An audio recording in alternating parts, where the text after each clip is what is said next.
Imagine paying $49 million for a player who rarely shows up when it matters most. That's been the Clippers' reality for the last 5 years with Kawhi Leonard. Charles Barkley warned everyone, saying the best ability is availability. But few listened. Now injuries, drama, and even a lawsuit have the Clippers wondering if they made the wrong choice. And here's the twist. Kawhi might be done as a superstar. By the end of this story, you'll see why Barkley was right and why Kawhi's future in the NBA is on shaky ground.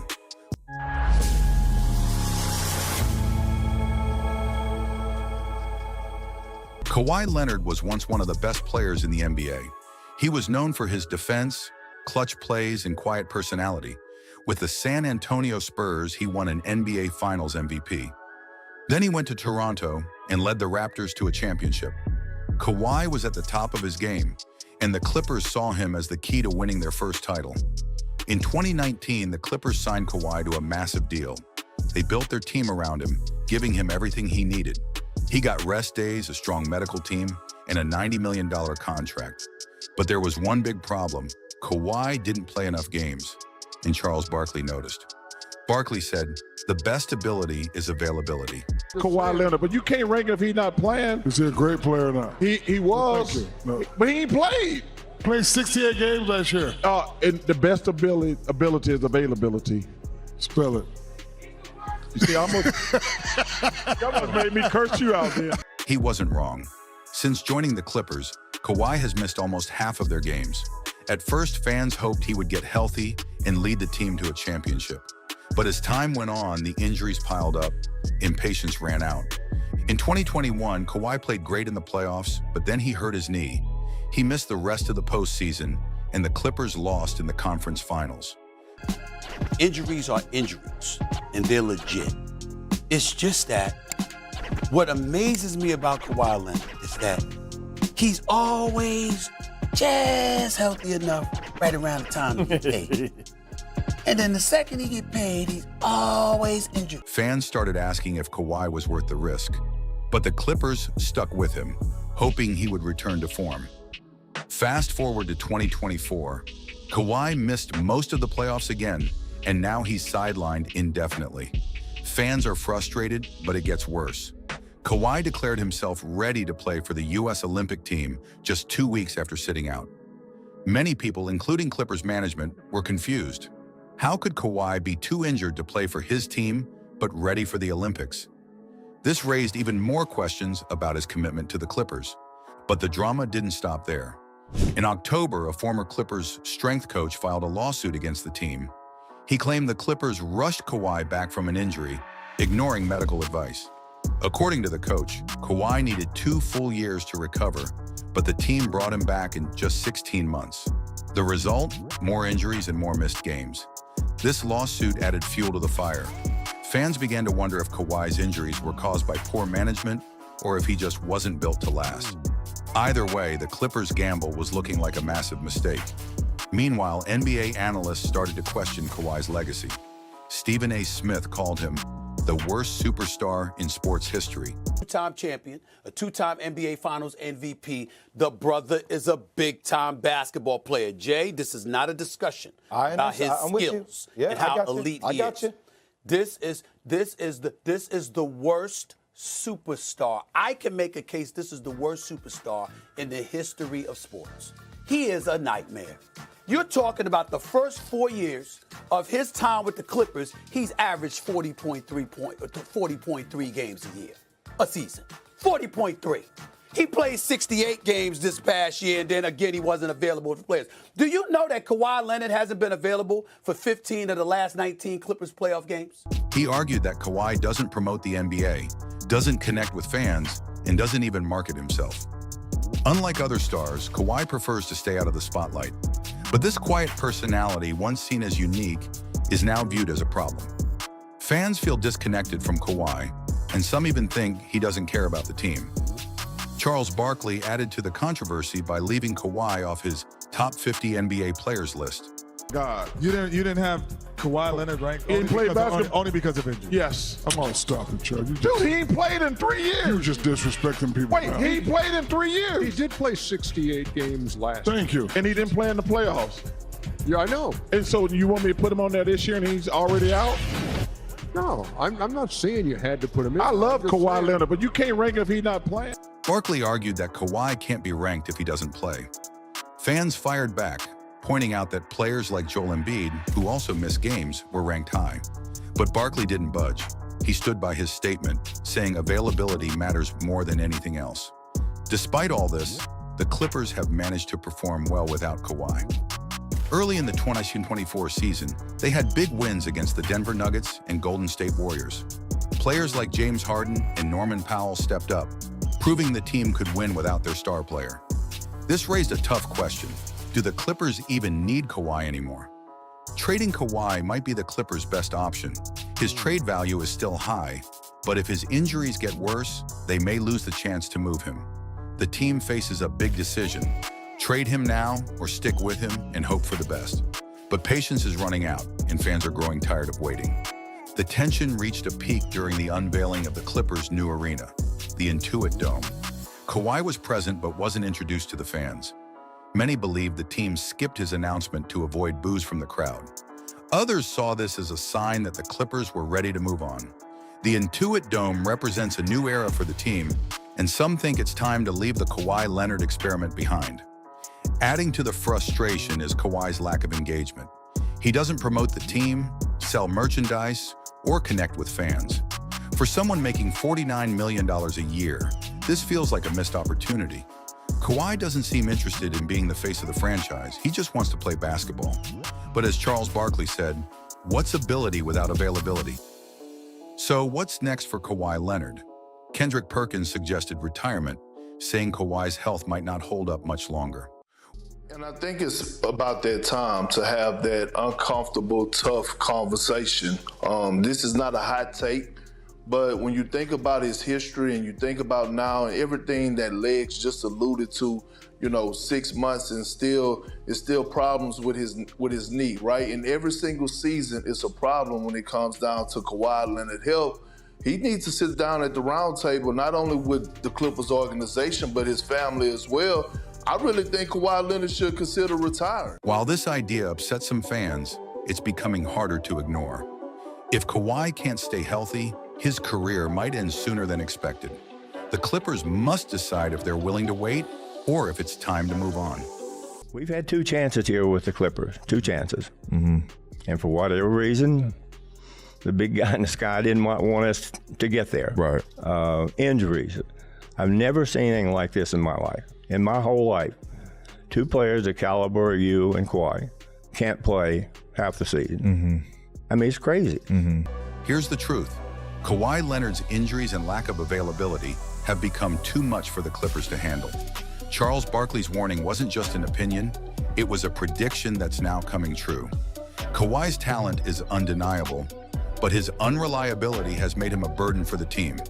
The Clippers have options. They can trade Kawhi and start fresh, building around younger players who can deliver consistently. Or they can keep hoping he'll return to his old form, knowing the risk of more injuries. Either way, a decision is coming, and it could define the future of the franchise. As for Kawhi's legacy, it's complicated. He's a 2-time Finals MVP and one of the best defenders the NBA has ever seen. But his career is now overshadowed by injuries and questions about his commitment. Fans and analysts are divided. Is Kawhi Leonard still a superstar, or is his time at the top over? What do you think? Should the Clippers trade Kawhi Leonard, or is there still hope for a comeback? Let us know in the comments. And if you thought this story was wild, you won't believe what Michael Jordan had to say about Anthony Edwards. Click here to find out why it's lighting up the Western Conference. Curry's the best shooter on the planet. On the pass from Planet. By Iguodala. Curry facing a triple team. Fires at hit. It's going to work tonight by Perkins. Curry right back.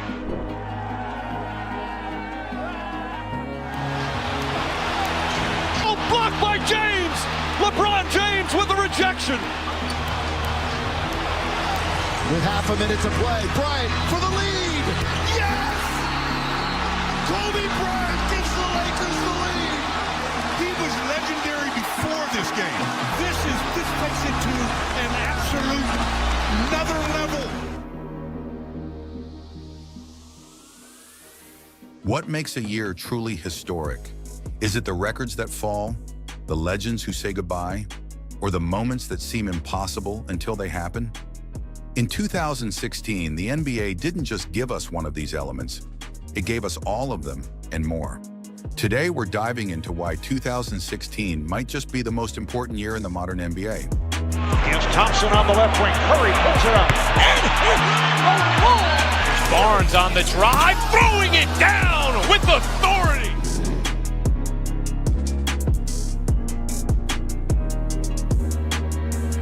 Let's start with the seemingly unstoppable force that was the 2015-16 Golden State Warriors.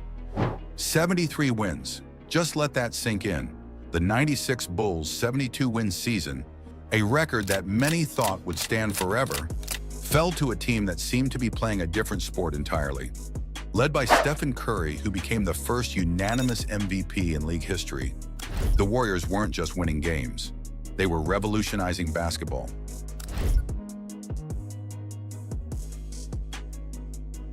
But this wasn't just about numbers. The Warriors were changing how basketball was played at every level. From high school gyms to NBA arenas, everyone wanted to shoot like Curry. The three-point revolution was in full swing. And then, the unthinkable happened.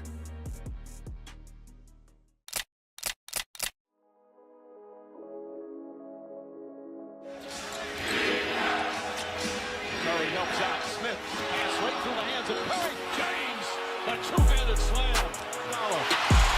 Iguodala to Curry, back to Iguodala, up for the layup. Oh, blocked by James. LeBron James with the rejection.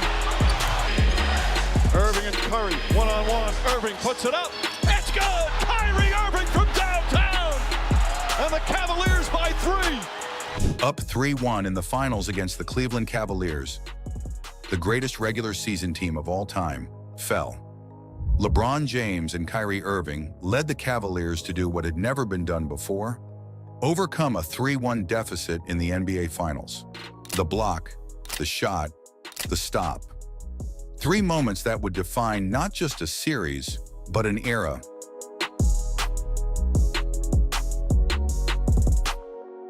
Oh, blocked by James! LeBron James with the rejection.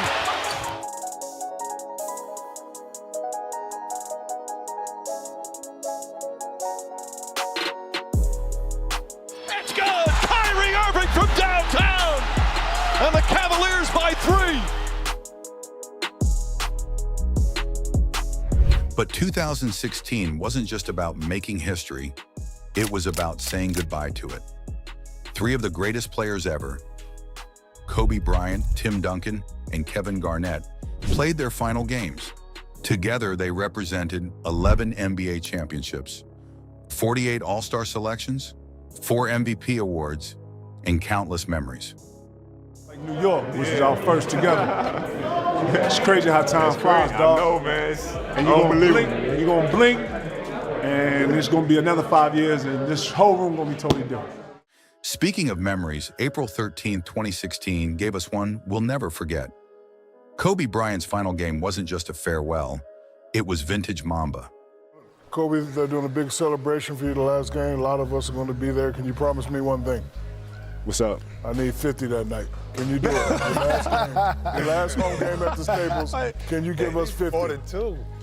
No. So when I walked into the arena yesterday, I was like, hey, remember our bet, you need 50. And he turned around with the look like he usually does and says, all right, I'll go for it. And at first, I was like, I might not get it, but then I got to 37 and 45 and then 57, and you hit that 3 and the crowd goes crazy.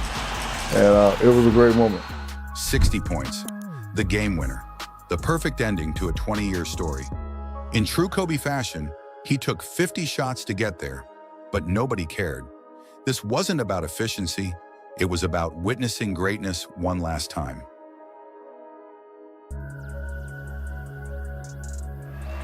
I can't believe how fast 20 years went by. I mean, this is crazy. Thank you from the bottom of my heart. God, I love you guys. What can I say? Mamba out.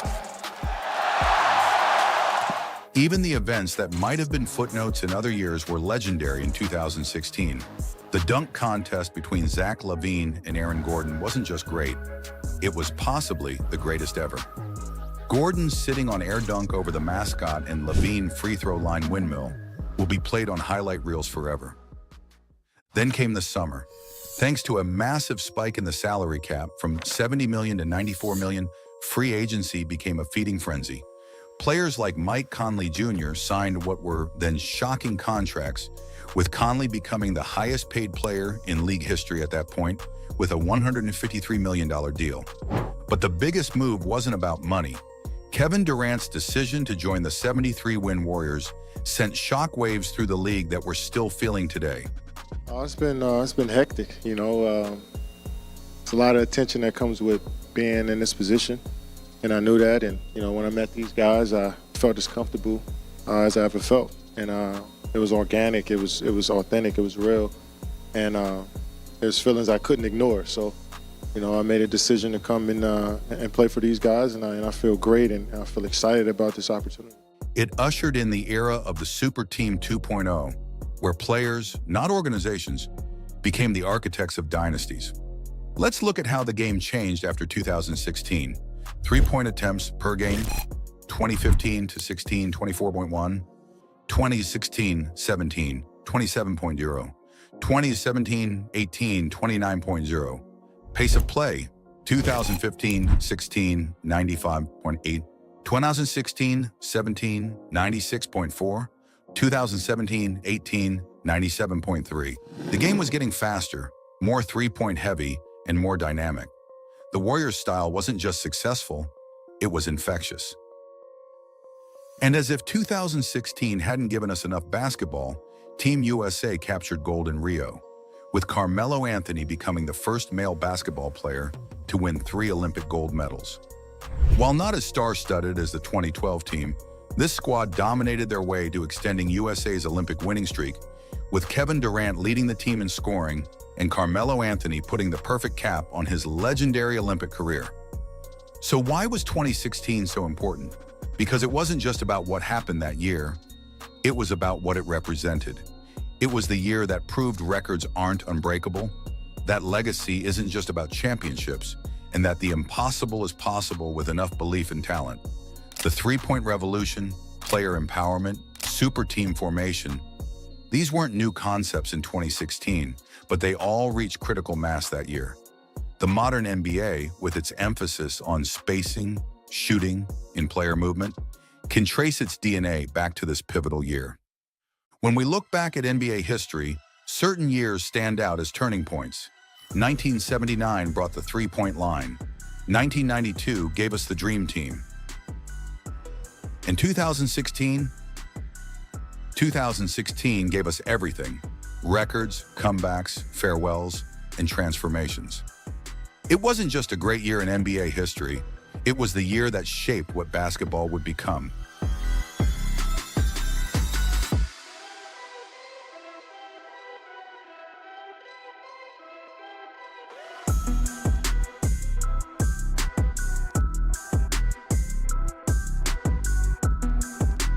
What do you think? Was 2016 the most important year in recent NBA history? Let me know in the comments below. Don't forget to like and subscribe, and hit that notification bell to stay updated on more NBA and WNBA content. Phil Jackson is often hailed as the greatest NBA coach of all time. With 11 championship rings, 13 trips to the finals, and 20 seasons under his belt, he masterminded 3 of the NBA's 5 historic three-peats. But what made him so unstoppable for over 2 decades? Jackson's secret weapon wasn't just a strategy, it was a philosophy so impactful that even Michael Jordan credits it as a cornerstone of his legendary career. The question is, how did Jackson convince some of the biggest superstars in the game to adopt his unorthodox methods? And what was the hidden ingredient behind his relentless ability to build championship-winning teams time and again?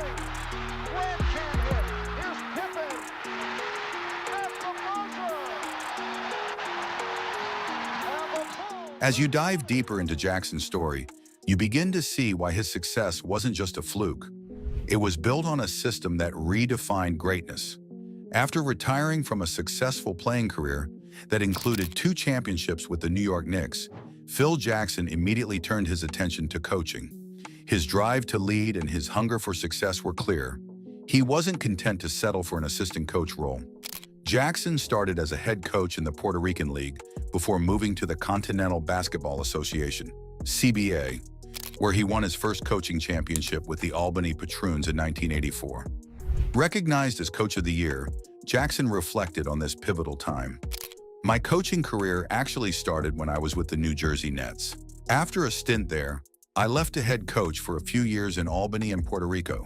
I felt that being a head coach was probably better for me and my personality than staying with the NBA as an assistant, and I think it paid off. His meteoric rise in coaching set the stage for a journey that would forever change basketball history. But how did Jackson leap from those early years to the pinnacle of NBA success in just 2 seasons? At the heart of Phil Jackson's coaching success was an unconventional philosophy that merged Eastern mindfulness, Native American spirituality, and a player-centric approach. His methods went beyond the standard X's and O's of basketball. They fostered a deeper connection with his players. Phil did it with meditation, with books. He tried to expand our horizons, said one player. This wasn't just about basketball. It was about building a mindset. Jackson earned his nickname, the Zen Master, by prioritizing mental strength as much as physical conditioning. He famously said, "We practiced mindfulness because just like pumping iron builds physical strength, it's essential to build mental strength." Meeting Tex Winter on the Chicago Bulls coaching staff was another turning point. Jackson adopted Winter's innovative strategies, which had been rejected by previous coaches, and transformed them into a game-changing system. This tactical genius was paired with a central belief: bench the ego. Jackson empowered his players to take ownership, encouraging a team dynamic where everyone felt valued. This approach didn't just create cohesive teams, it created champions. Phil Jackson's ability to manage egos was a hallmark of his coaching style. He believed that success wasn't about glorifying the coach, but about empowering the players to become leaders themselves. By delegating responsibilities and encouraging players to embrace their roles, Jackson cultivated a team-first mentality. His nuanced approach wasn't just about understanding basketball, it was about understanding people. Jackson tailored his methods to each player's unique personality, strengths, and motivations, creating a culture of trust and loyalty. But his strategies extended beyond personal connections. Jackson's Zen Master techniques kept his teams mentally sharp through grueling seasons. One memorable example? Instead of a regular practice, he once took the team on the Staten Island Ferry, fostering a sense of unity and relaxation. This philosophy of engagement and mindfulness didn't just help players survive the season, it fueled unprecedented accomplishments.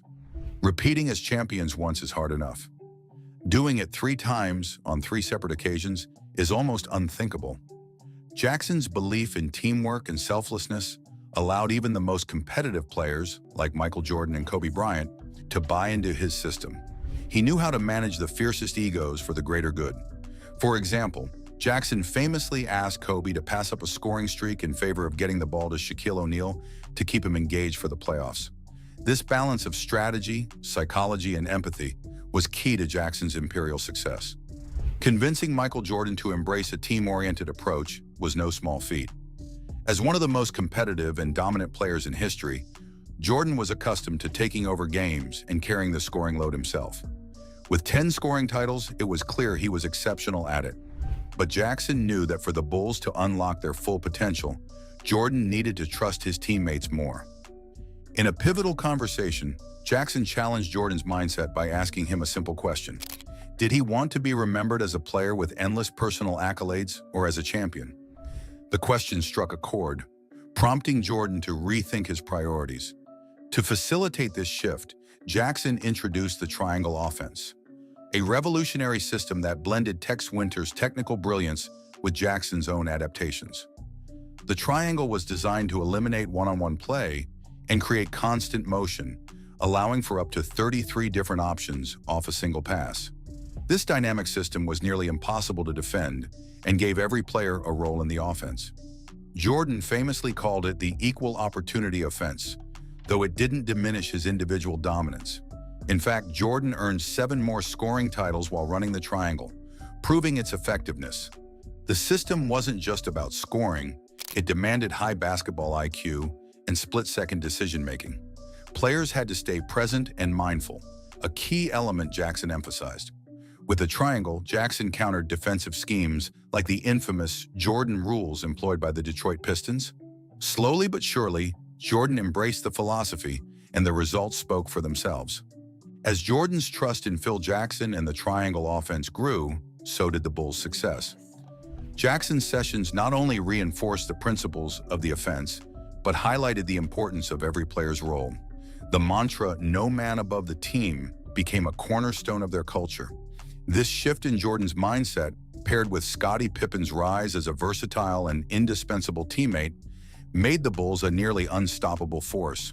By Jackson's first season as head coach, the Bulls had the second-best record in the Eastern Conference. While they fell short in the Eastern Conference Finals, losing to the Detroit Pistons for the 3rd consecutive year, Jackson's influence was undeniable. Pippen's development into a two-way force solidified Jordan's belief in teamwork, setting the stage for the Bulls' eventual breakthrough. The following season, everything clicked. Jackson's system turned the Bulls into a cohesive unit, and they finally defeated the Pistons in the playoffs before taking down the Los Angeles Lakers in the 1991 NBA Finals. This marked the beginning of an iconic dynasty, with Jackson's philosophies and the triangle offense at its core. Jordan didn't just thrive, he flourished. The system allowed him to maintain his scoring dominance while creating opportunities for his teammates. This balance led to the Bulls winning 6 championships and 2 historic three-peats in the 1990s. Jackson had transformed Jordan from a singular star into the linchpin of a dynasty, proving the power of his approach.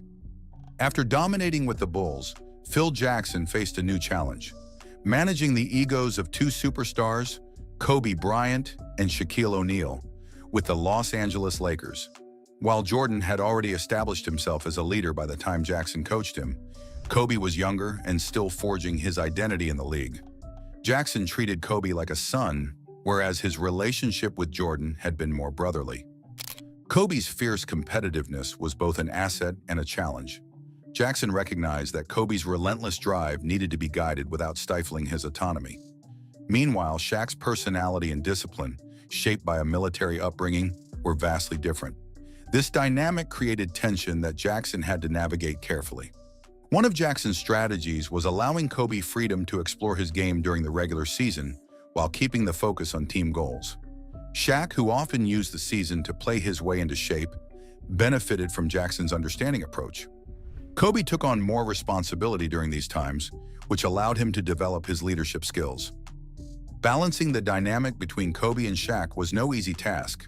Jackson used indirect communication, often speaking through the media to address issues. While this frustrated his players at times, it was part of his plan to build team unity. Phil would throw little quotes out there to create tension, a player noted. It would be messy at first, but he believed it would lead to a breakthrough. Despite the conflicts, Jackson's methods worked. Under his leadership, the Lakers achieved a historic three-peat, cementing their place as one of the NBA's greatest dynasties. Phil Jackson's ability to manage egos wasn't just evident in the success of the Lakers' three-peat, it was also in how he handled the fallout. The tension between Kobe Bryant and Shaquille O'Neal eventually led to Shaq's departure, and Jackson stepping away from coaching. Kobe, now chasing individual accolades, soon realized the full value of Jackson's guidance. When Jackson returned to the Lakers, the team was in a rebuilding phase, far from the dominant roster he was used to leading. Kobe was determined to prove he could lead a championship team, and Jackson's methods remained the same: focus on mindfulness, team cohesion, and the triangle offense. The addition of Pau Gasol gave the Lakers the boost they needed, and Jackson led them to 3 consecutive finals appearances, securing back-to-back championships. Kobe's evolution under Jackson's system was remarkable. He matured as a leader, fully embracing the balance between individual brilliance and team success. Playing myself into shape gave me freedom, but Phil knew when to rein me back in, Kobe reflected. This mutual respect between coach and player defined their second run together. Reaching the finals 3 straight times on 4 separate occasions is almost unheard of in NBA history. Jackson's ability to create unity, even among clashing personalities, was central to his success. With 11 championships as a head coach, he achieved something no other coach has ever matched, cementing his place as the most successful coach in NBA history. Phil Jackson's system wasn't just a tactical masterpiece, it was a tool for empowerment. The triangle offense gave every player a purpose on the court, ensuring that even role players felt essential to the team's success. This wasn't just about X's and O's, it was about fostering confidence and trust. Players knew their roles, understood their value, and bought into the larger goal of winning championships. As Jackson's teams dominated the NBA landscape, the brilliance of the triangle offense became impossible to ignore. The system required players to make split-second decisions and demanded a high basketball IQ, but it also rewarded creativity and adaptability. Its success with both the Bulls and Lakers highlighted its versatility and the genius of Jackson's leadership. Even more impressive was how Jackson used the triangle to neutralize opposing strategies. The infamous Jordan rules, employed by the Detroit Pistons to contain Michael Jordan, were no match for the fluid, unpredictable movement of the triangle.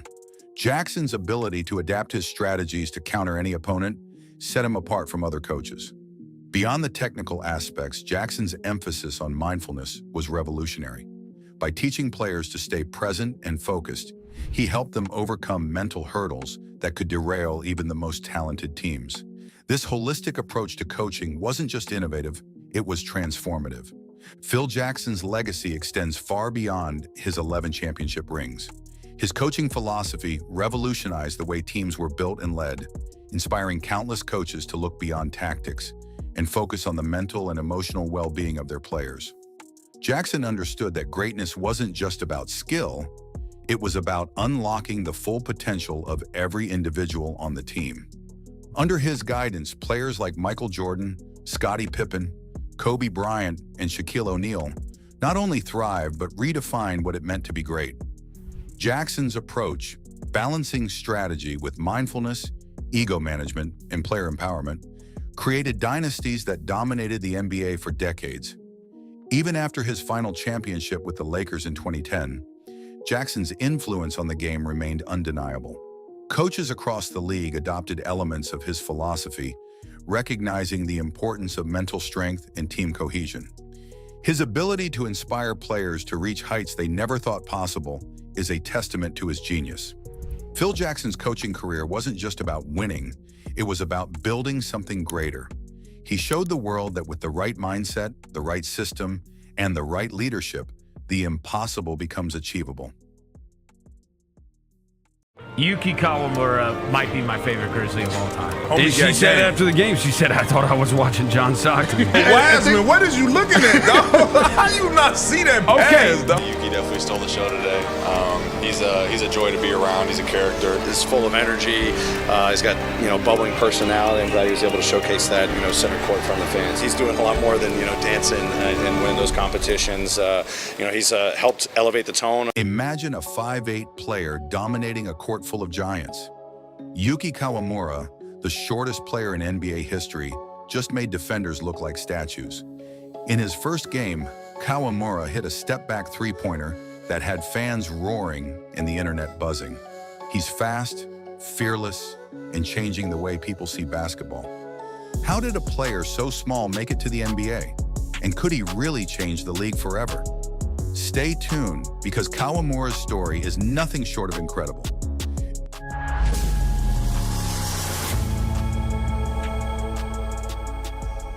Yuki Kawamura grew up in a small town in Japan. He was smaller than most kids his age, but he had a big dream: to play basketball at the highest level. When other kids were playing soccer or baseball, Kawamura spent hours practicing basketball. He watched videos of NBA stars like Allen Iverson, dreaming of making moves like his heroes. But Kawamura's size was always a problem. Coaches doubted him, scouts ignored him, opponents thought they could push him around. Yet Kawamura didn't quit. Instead, he worked harder. He practiced every day, perfecting his dribbling, shooting, and passing. In high school, Kawamura started to stand out. He led his team to a national championship and became known for his speed and skill. People called him the chess master because of how smart he was on the court. When he joined Japan's B-League, Kawamura took his game to the next level. He was unstoppable. He averaged 20 points and 7 assists per game, won MVP, and became Rookie of the Year. Fans loved his flashy plays like no-look passes and impossible three-pointers. Clips of his highlights went viral, making Kawamura a star not just in Japan, but worldwide. Even with all his success, many people didn't believe Kawamura could make it in the NBA. They said he was too small, that he wouldn't be able to handle the bigger, stronger players. But the Memphis Grizzlies saw something special. They decided to give Kawamura a chance, signing him to their team. When Kawamura walked onto the court for his first NBA game, the crowd was curious. Could this 5'8" player really compete in the NBA? Kawamura didn't just compete, he took over. His speed left defenders spinning. His passing created easy baskets for his teammates. And then came the play everyone's talking about, a step-back three-pointer over a 7-footer. The shot swished through the net and the arena exploded. Fans jumped out of their seats. Even the opposing players couldn't believe what they were seeing. By the end of the game, Kawamura had 18 points, 7 assists, and 3 steals. More importantly, he had shown the world that he belonged in the NBA. Kawamura's game is different from most players. He doesn't rely on strength. Instead, he uses speed and smarts. He's incredibly quick, able to change directions in a split second. This makes it almost impossible for defenders to keep up with him. But Kawamura isn't just fast, he's smart. He sees plays before they happen, threading passes through gaps no one else would dare to try. And his shooting, it's deadly. His step-back jumper is almost impossible to guard. At 5'8", Kawamura is the shortest player in NBA history, but instead of letting that hold him back, he uses it to his advantage. His low center of gravity helps him move quickly and stay balanced, even when bigger players try to push him around. More importantly, Kawamura has heart. He plays with a fire and confidence that inspires his teammates and excites fans. During his debut, even Grizzlies star Ja Morant cheered him on from the bench. Kawamura's journey is inspiring people around the world. In Japan, he's already a hero. Kids look up to him as proof that you don't have to be the tallest or the strongest to succeed. And in the NBA, Kawamura is challenging the idea that size is everything. Players and fans alike are taking notice. Wizards forward Kyle Kuzma admitted after the game, "We couldn't stop him. He's special." Of course, Kawamura's journey is just beginning. NBA defenses will adjust, and the season is long and demanding. But if there's one thing Kawamura has proven, it's that he can handle challenges. He's faced doubters his whole life, and he's never backed down. Yuki Kawamura's story isn't just about basketball. It's about defying expectations. He's proving that skill, speed, and determination can beat size and strength. But this is just the beginning. Could Kawamura become an all-star, a franchise leader, maybe even an MVP? One thing is clear, Yuki Kawamura is here to stay, and he's already changing the game. So what's next for the NBA's smallest star? Only time will tell, but one thing's for sure, Kawamura's story is far from over. Possession's empty. Memphis can tie or take the lead. No look pass. Edey ties it up with a power stuff.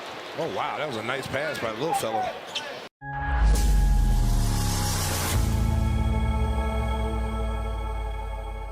The Memphis Grizzlies just pulled off one of the biggest heists in the NBA draft, and it's flying under the radar.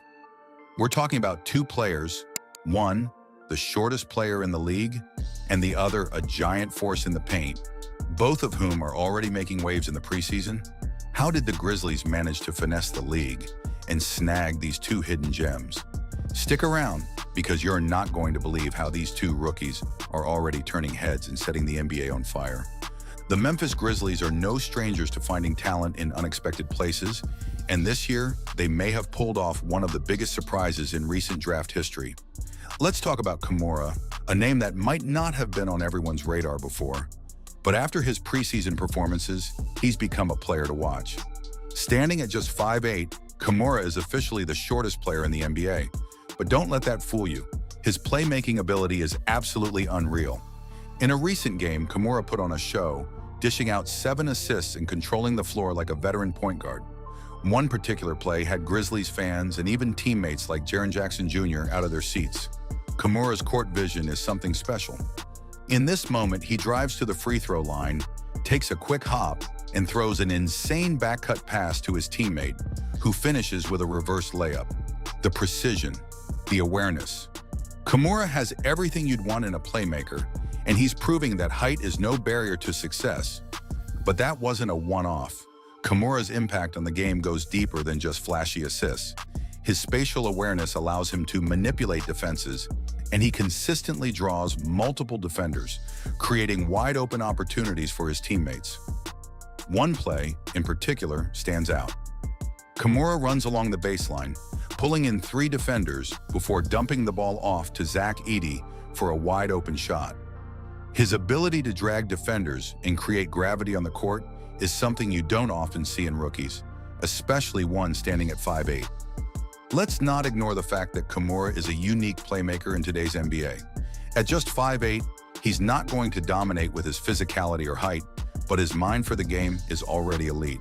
In the most recent game, he put up 7 assists, and the night before, he had 8. His ability to read defenses, create passing lanes, and set up his teammates makes him a perfect fit for the fast-paced, high IQ basketball the Grizzlies are known for. Kimura might be short in stature, but he plays with a big heart and an even bigger mind. Grizzlies fans, you've got a real gem here, and it looks like Memphis may have just added a playmaking genius to their already stacked roster. Now, while Kimura is dazzling with his playmaking, there's another player on the Grizzlies who's making his presence felt. Zach Edey. Standing at 7'4", Edey is an absolute giant, and his preseason performance has shown that his skills from college are translating perfectly to the NBA. In the Grizzlies' recent game against the Pacers, Edey went to work, showcasing why his size and skills are going to be a problem for defenders. Edey immediately made an impact in the paint, using post moves that we saw him dominate with in college. And guess what? People said it wouldn't translate to the NBA. Well, they were wrong. His post hooks are already looking deadly, and his ability to use his size to carve out space in the paint is a nightmare for defenders. One of Edey's go-to moves, the drop step, is going to be a signature part of his game in the NBA. In a recent play, Edey grabbed the ball, pounded it into the floor, and hit a quick drop step, leaving his defender helpless as he scored easily at the rim. It's the kind of move that, when executed by a player of his size, is nearly impossible to guard. Marcus Smart, a veteran with years of experience, even gave Edey some advice before the game on perfecting his drop step, and it clearly paid off. Zach Edey brings an element to the Grizzlies that they haven't had in a while: dominance in the paint. Edey's sheer size allows him to not only score with ease, but also control the boards. His presence forces defenders to collapse, opening up opportunities for his teammates. This is the kind of player that can shift the balance of a game with his rebounding, shot blocking, and inside scoring. It's not just about size, though. Edey has shown a surprising amount of finesse and touch around the basket, particularly with his post moves. In the modern NBA, where the game is often played at a fast pace and dominated by shooters, having a big man like Edey who can slow the game down and dominate in the paint gives Memphis a unique advantage. Imagine trying to stop Ja Morant in transition, and when you think you've slowed him down, you've got to deal with a 7'4" giant in the paint. That's the kind of dynamic the Grizzlies are building, and it's terrifying for the rest of the league. So how did the Memphis Grizzlies manage to pull off what looks like a massive steal in the draft with Kimura and Zach Edey? It comes down to their scouting and player development system. The Grizzlies have consistently been able to find players that others overlooked, and both Kimura and Edey fit that mold perfectly. Kimura, despite his height, is proving that basketball IQ and playmaking skills can outweigh physical limitations. Edey, on the other hand, is showing that old-school post play still has a place in the NBA, especially when you're 7'4". The Grizzlies saw potential in both of these players and are now reaping the rewards as they develop into key pieces of the team. Memphis has built a reputation for finding diamonds in the rough, and this year's draft was no different. While other teams focused on more high-profile prospects, the Grizzlies zeroed in on what they needed: playmaking and interior dominance. With Ja Morant leading the way, these two rookies are perfect complements to the Grizzlies' high-octane style of play. Looking ahead, it's clear that Kimura has a real chance to carve out a role on this Grizzlies team. While he may not start, his playmaking ability is something Memphis can use in key moments.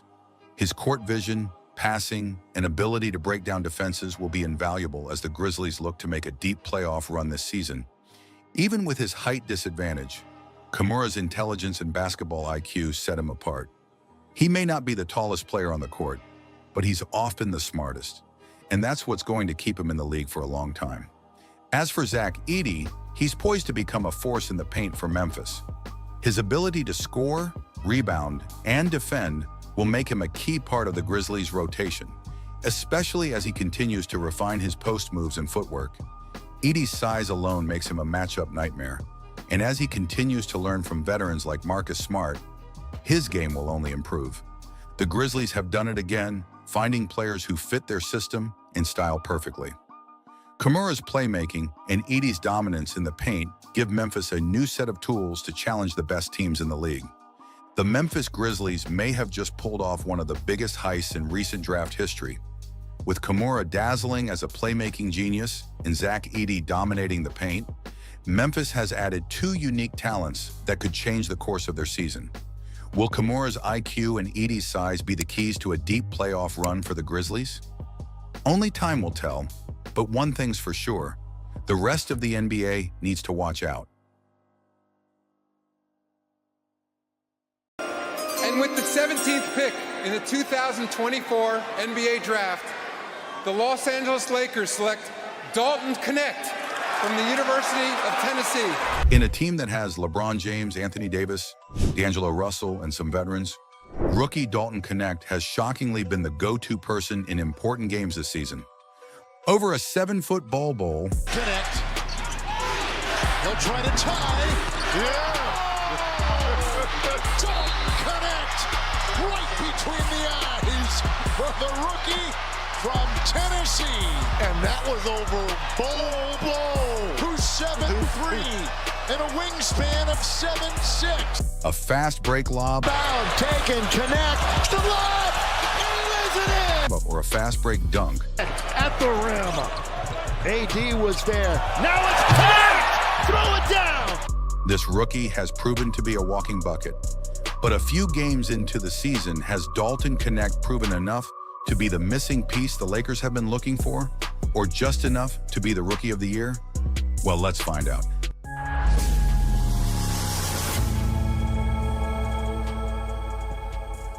That's what all these four major publications graded the Los Angeles off-season Lakers draft picks and trades. To many, it was a complete failure, with no plan to exploit the strength of their aging duo.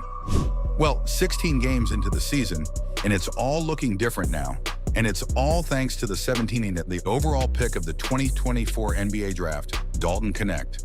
The rookie has started 4 of his last 6 games, averaging 20.5 points on 61.6% shooting and 59.5% from behind the arc, all of which included a 37-point game against the Utah Jazz, where he outscored everyone on the court, including LeBron James, Anthony Davis, Lauri Markkanen, John Collins, Austin Reeves, and D'Angelo Russell. Knecht's 9 three-pointers tied the NBA rookie record, and he did it in just 3 dribbles. Shoot. This guy can shoot. He knocks it down again. A nice start offensively, as Dalton Knecht is now connected on 2 from that distance. He wasn't just raining threes, but dunking off lobs. Sure, he's having fun as we another look at that quick dunk right there. That's a quick play by Dalton Knecht, because if he doesn't, very easily. Against the Jazz, he scored 22 consecutive points for the Lakers from late in the third quarter to early in the fourth quarter, with both LeBron and AD on the bench. And this performance was no fluke because in the preseason, he touched the Phoenix Suns, outscoring the entire team in overtime, including 20 straight points. Dalton Knecht has become so good and reliable that Anthony Davis had this to say about a rookie. Every time he shoots the ball, I think it's going in. That's why we get so frustrated and upset when he doesn't shoot. He's a great player. He can defend, he can shoot, he can put it on the floor, he can pass. Lakers head coach J.J. Redick has come out to say that Knecht is in the 1% of shooters in the NBA and already one of the team's offensive weapons. You know, even just with like Dalton. Dalton, to me, I told him this the other day. Like, he's in the 1% of shooters. He's in the 1%. Like, he has a skill that it's hard to find. He's going to have a chance to earn a spot in the rotation. Truth be told, he is the kind of shooter the Los Angeles Lakers have been searching for years. The kind with a fast release that can punish the opposing defense regardless of the space given. Look at him here with little to no space, or his IQ here with no space. Connect in the corner. He's on the Let it go, young fella. Oh my goodness. And this, well, that was Reggie Miller. And that easily could have been a 4-point play. This season, Connect has proven to not just be a catch-and-shoot player, but also a scorer on all 3 levels of scoring. With the defense knowing he is hot from beyond the arc, Connect is adjusting to the opposing defensive schemes and capitalizing on their mistake. D'Angelo Russell to southpaw. Connect, make the handoff, and gives him the lead. And that's a veteran move. Right. Who would have thought that midway through the third quarter? His IQ alongside LeBron and AD is just off the roof. And there goes Connect. 150. This game remains close. Nobody's led by more than 5. Connect. To Davis. Dalton got a little lucky that time. He got caught in the air, but AD was in the right place. It's no surprise that he ranks top 10 in the league with the best shooting beyond the arc with a minimum of 50 attempts. But how is it possible that a talent like Dalton Connect was skipped by 16 different teams on draft day, and several sports analysts believe the Lakers failed the Lakers draft picks? Well, for starters, at 23 years old, he was one of the oldest prospects in draft class. While other one-and-done players were putting up star-level stats immediately, it took the 5th-year senior his 4th year of eligibility before really dominating at the college level. A late bloomer, but he ended up being the SEC Player of the Year, averaging 21.7 points on 45.8% shooting, 4.9 rebounds per game, 1.8 assists, and 2.6 threes per game at Tennessee. Before transferring to the Volunteers, Connect had a very good year with the Northern Colorado Bears, averaging 20.2 points on 47.9% shooting, 7.2 rebounds, and 1.8 assists per game. The small forward went from being a primary handler with the Colorado Bears to an off-ball role in fewer minutes per game and posted higher points per game average on very comparable efficiency when it comes to the shooting splits. But despite these impressive stats and performance in his last year of college, the only reason the GMs of the other 16 NBA teams refused to pick him was because of his age. They were concerned that he was a late bloomer and a relatively low-ceiling prospect with so little room to grow. But on the flip side, this was one of the best shooters in this year's draft class. Dalton Connect was the country's top perimeter scorer and arguably the best off-ball scorer in the draft. It's like snubbing Damian Lillard and Donovan Mitchell for coming into the league as an older prospect. Even Hall of Famer David Robinson joined the league at 24. At worst, Connect would be like Chris Duarte, who came into the league at 24. But Connect is no Duarte. He is a more talented player at this point in his basketball career than Duarte was. He is closer to the career trajectory of a Lillard or Mitchell than a Duarte. Yet all 16 teams passed on the most unique and polished player in the 2023 draft class because he was an older prospect. Not even Charles Barkley could understand why they all passed on him. Listen, first of all, these NBA general managers don't have any idea what they're doing. Letting the Lakers get Dalton Connect was one of the stupidest things I've ever seen. That's a bad boy right there. Dalton Connect, remember that name, y'all. Even LeBron was shocked such a gem landed with the Los Angeles Lakers. They didn't find DK. The other 16 teams f***ed it up. Did anybody watching? They just didn't f*** it up. You know, when rookies come to the league, teams are often patient with them as they look to find their strength. But in the Lakers' rookie's case, his strength was not only obvious, but polished. So much that joining a Lakers team that ranked 28th in three-point attempts per game last season was a match made in heaven. Interestingly, the Lakers were only able to draft a small forward because the New Orleans Pelicans deferred their draft pick from the Lakers until 2025. since they believed there was nothing good in the 2024 draft pick. Yet one of the few rookies to have kept opposing defense on their toes has been Dalton Knecht, the 17th pick of the draft. He could very well be the Rookie of the Year. Dalton Knecht ranks first among all rookies in three-point shooting at 45% at a minimum of 25 attempts. Third in points per game and fifth in field goal percentage at a minimum of 40 attempts so far this season. In the words of Kevin Garnett, no rookie doing what he doing, and he should be the Rookie of the Year. Before we get into it, boy, hey, the boy Knecht is cracking. I know I'm jumping the line. Hey, P, Rookie of the Year, dog. Ain't no rookie doing what he doing. He the third option in front of Austin Reeves and all that shit. Yeah, I said it. Yeah, Knecht, nigga. I mean, how many rookies have you seen shoot in 7-foot Kevin Durant's face?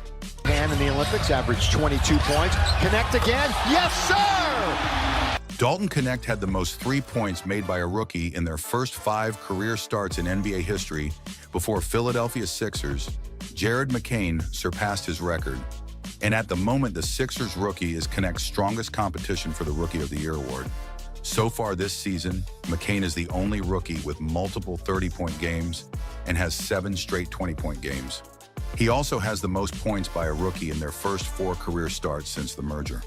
However, it is important to know that McCain is doing all of these in the absence of key veterans on the Sixers team, while Knecht is making his presence felt while playing alongside Anthony Davis and LeBron James. Which is more impressive? Well, to be honest, that would be Knecht. And all of these is in the least surprising because coming into the league, Knecht was as NBA ready as any player in his class. A 3-level scorer and excellent 3-point shooter who has so far proven to make a killing on catch-and-shoot opportunities, playing off of LeBron James and Anthony Davis, and leading the team when the star duo is not playing. After all, after the 2 superstars, the rookie seems to be the next with a target on his back, with the way opposing players ruthlessly target him on defense. He's an excellent cutter and finisher, aggressively slicing into open spaces within the half court and running the lane with precision in transition. To better understand how important Knecht has been so far, you should know that Dalton Knecht is the first rookie teammate that LeBron James in his 22-year career has ever had to record consecutive 20-point games. LeBron describes how important Dalton Knecht is better when he said, his shooting, his finishes. He can get his off versus anybody. He's 6'8" and a 6'9", and he's got a quick trigger, so it doesn't take long for him to get them up. He's sneaky athletic as well, so his ability, when he starts getting those threes to go, and then he's putting the ball on the ground and finishing at the rim as well. Few games into the season, and his importance to this Lakers team can't be understated because the team is always experimenting with creative ways to get him open. Take a look at how he moves past Austin Reeves to receive a flare screen from AD. Fires it over. Reeves bumps into the defender, LaRavia. Knecht. No one on the Lakers roster can execute this player quicker than Dalton Knecht. Unfortunately, as good as Dalton Knecht has proven to be, the biggest concern scouts and teams had about him was his defensive ability. While he rates as one of the best offensive rookies in his draft class, he also rates as one of the worst defensively. He is easily targeted by teams, with ball handlers often having their man screen for them or teams running actions to get Knecht switched onto a scorer who can take him off the dribble. In college, he was an excellent team defender, but left on his own, he struggled, but for what it's worth, he is a rookie who can still improve and whose defensive liability isn't the Lakers' biggest concern. At the moment, the Los Angeles Lakers struck gold with Dalton Knecht, and the league isn't ready for what LeBron can do with a good shooter on his team. What do you think about Dalton Knecht? Do you think he is the missing piece to the Lakers' championship struggles? Or do you think he is the Rookie of the Year? Let me know in the comments section. If you enjoyed this video, the next video on your screen is worth your time. Curry is the best shooter on the planet. On the pass from Planet. By Iguodala. Curry facing a triple team. Fires at hit. He's going to work tonight by Perkins. Curry right back.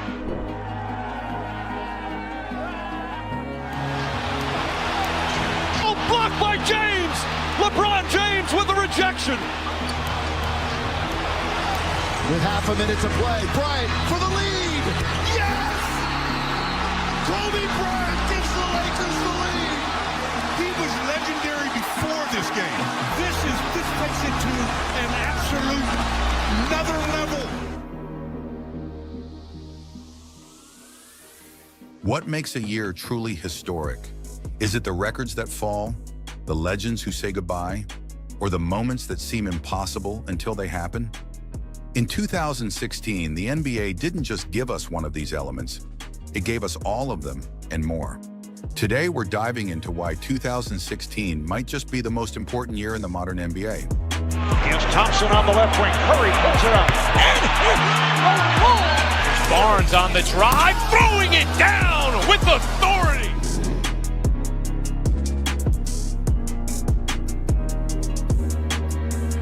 Let's start with the seemingly unstoppable force that was the 2015-16 Golden State Warriors.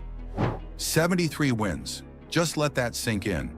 The 96 Bulls' 72-win season, a record that many thought would stand forever, fell to a team that seemed to be playing a different sport entirely. Led by Stephen Curry, who became the first unanimous MVP in league history, the Warriors weren't just winning games. They were revolutionizing basketball.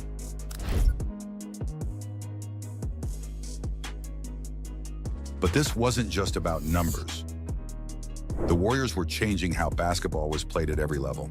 From high school gyms to NBA arenas, everyone wanted to shoot like Curry. The three-point revolution was in full swing. And then, the unthinkable happened.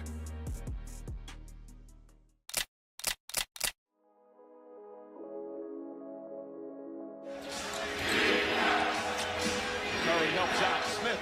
Pass right through the hands of Curry. James, a two-handed slam.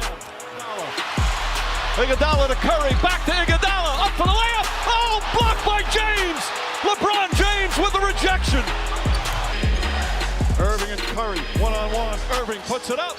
It's good. Kyrie Irving from downtown. And the Cavaliers by 3. Up 3-1 in the finals against the Cleveland Cavaliers, the greatest regular season team of all time, fell. LeBron James and Kyrie Irving led the Cavaliers to do what had never been done before: overcome a 3-1 deficit in the NBA Finals. The block, the shot, the stop. 3 moments that would define not just a series, but an era.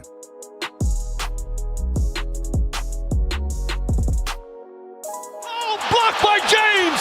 LeBron James with the rejection.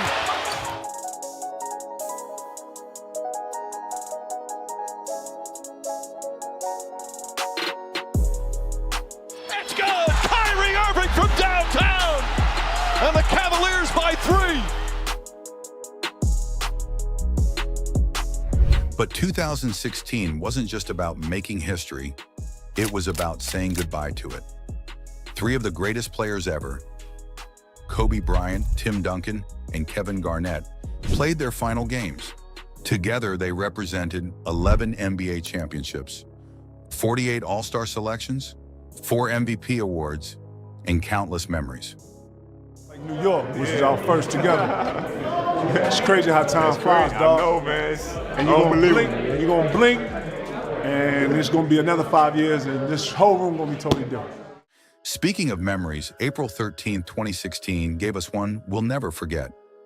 Kobe Bryant's final game wasn't just a farewell, it was vintage Mamba. Kobe, they're doing a big celebration for you the last game. A lot of us are going to be there. Can you promise me one thing? What's up? I need 50 that night. Can you do it? Your last home game at the Staples, can you give us 50? 42.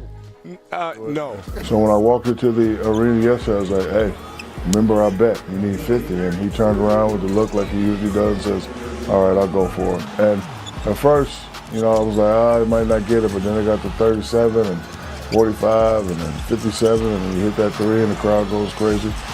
And it was a great moment. 60 points, the game winner, the perfect ending to a 20-year story.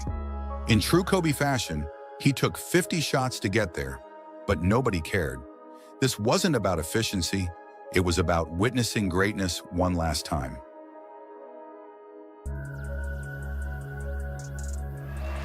I can't believe how fast 20 years went by. I mean, this is crazy. Thank you from the bottom of my heart. God, I love you guys. What can I say? Mamba out. Even the events that might have been footnotes in other years were legendary in 2016. The dunk contest between Zach LaVine and Aaron Gordon wasn't just great, it was possibly the greatest ever.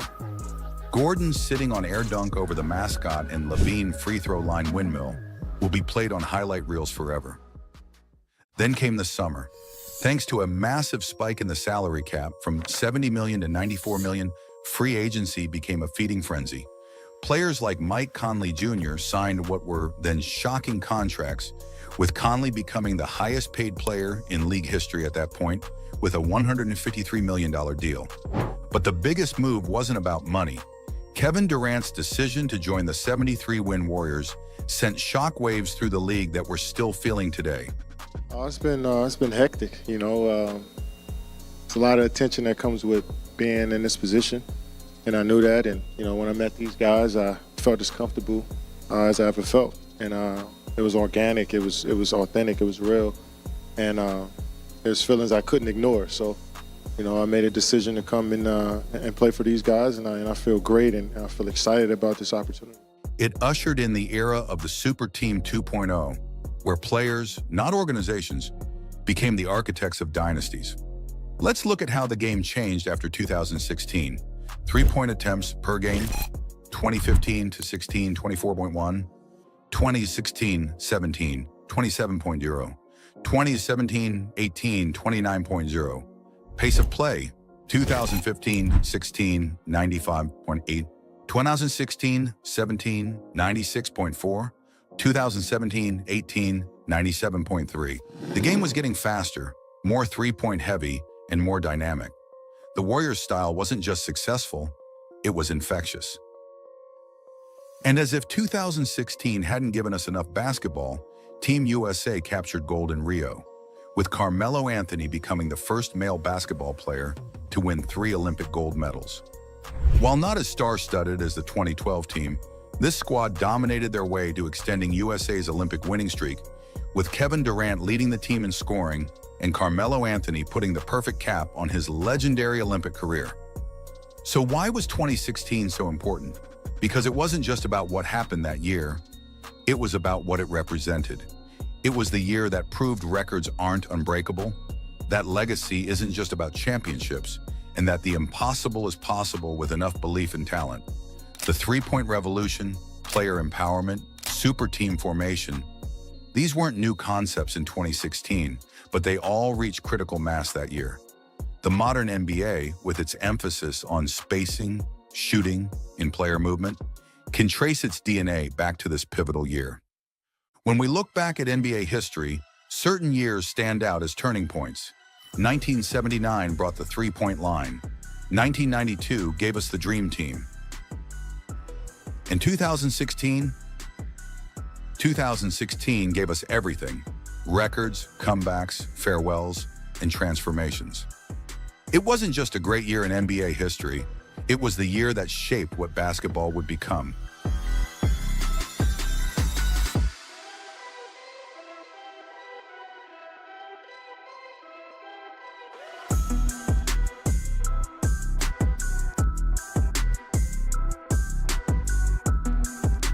What do you think? Was 2016 the most important year in recent NBA history? Let me know in the comments below. Don't forget to like and subscribe, and hit that notification bell to stay updated on more NBA and WNBA content.